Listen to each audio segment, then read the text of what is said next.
ইহলোকে করবি যা তুই, উন্নতি বা অবনতি, এর ফলই তু করবে রে স্থির, পরলোকে তোর গতি। শ্রী শ্রী ঠাকুর অনুকূল চন্দ্র। ইহলোকে মানে এই আমাদের যে জীবনটা, এই জীবনটাতে আমরা যা কিছু করব, যা কিছুই কর্ম করব, যা কিছুই ভালো করি আর খারাপ করি, যা কর্ম করব সেই কর্মই আমাদের পরলোকে গতি স্থির করবে। আমরা যেন কোনো অন্যায় না করি, যেন কারোর মনে কোনো কষ্ট না দিই, আমরা যেন কোনোভাবে কোনো ভুল না করি, সেটাই করার যেন চেষ্টা করতে পারি। আর সবচেয়ে বড় কথা হলো আমরা যেন ঠাকুরকে নিয়ে থাকতে পারি, পরমপিতাকে নিয়ে থাকতে পারি, তাকে যেন ভালোবাসি। তাকে চাইলে আর কিছু চাইতে হয় না নিজের জন্য। আমরা যদি তাকে ভালোবাসি, তাকে চাই, তো আমার নিজের জন্য আর ভাবতে হবে না। আমরা জীবনে কত কষ্ট দুঃখ কেন পেয়ে থাকি? আমার কষ্টের কারণ আমিই নিজে। আমাদের কোন জীবনে কখন কি কর্ম থাকে রে ভাই, যে এই জীবনে আমাদের সহ্য করতে হয়, বা এই জীবনেও কিছু খারাপ কর্ম থাকলে এই জীবনেও পেতে হয়। তাই ঠাকুরে আমাদের মঙ্গলের জন্য সব কিছু নিয়ম নীতি দিয়ে গেছেন।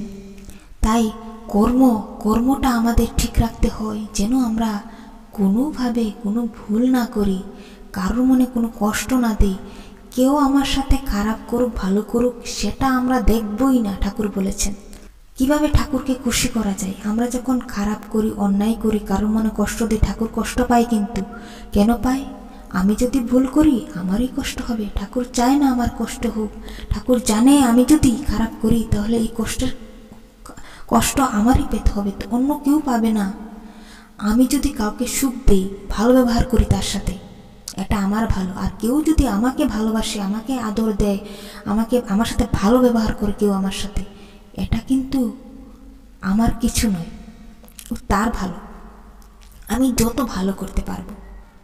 আর সবচেয়ে বড় কথা হলো ঠাকুরের কথা মানা, ঠাকুরকে মেনে চলা। ঠাকুর যেভাবে চলতে বলেছেন আমাদের, সেইভাবে চলা। ঠাকুরের মতো চললে, ঠাকুর ইচ্ছা মতো চললে, ঠাকুরের নিয়ম নীতি মেনে চললে আমাদের কষ্ট দুঃখ ধারে কাছে আসবে না। নিজের জন্য ভাবতেই হবে না। তাকে চাইলে কি নিজের জন্য ভাবতে হবে? কখনোই না। তো আমরা সেটা করব যা ঠাকুর বলেছেন। ঠাকুরকে খুশি রাখার চেষ্টা করব।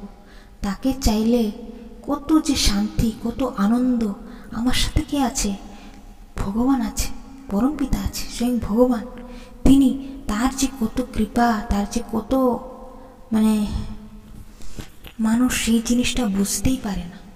ঠাকুরকে ধরলে, পরমপিতাকে ধরলে না, আমি কোনটা ভুল করছি, কোনটা অন্যায় করছি, আমার নিজের জন্য খারাপ হচ্ছে, সেটা বুঝতে পেরে যায়।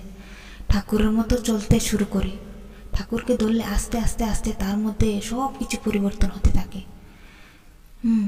আর ঠাকুরকে ধরলে না, কোনো কিছু ভুল অন্যায় করে না, সে তার নিজের জীবনটাই মঙ্গলময়ী হতে থাকে। আর যে চালাক, যে বুদ্ধিমতী, সে জানে আমি যদি বিন্দুমাত্র ভুল করি কষ্ট আমার পেতে হবে। তাই যা আমরা করব পরলোকে এটাই স্থির হবে। এই জন্যই আমাদের ঠাকুর সব বলে দিয়ে গেছেন কিভাবে আমাদের চলতে হবে, কি করতে হবে, সব নিয়ম নীতি, যজন যাজন ইষ্টবৃত্তি।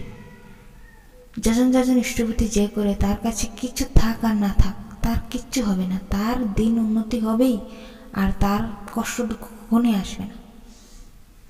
তো সকলকে আমি এটাই বলতে চাই, তোমরা সবাই ঠাকুর ইষ্টপথে, ইষ্টের কথা মেনে চলবে, ইষ্টপথে চলার চেষ্টা করবে।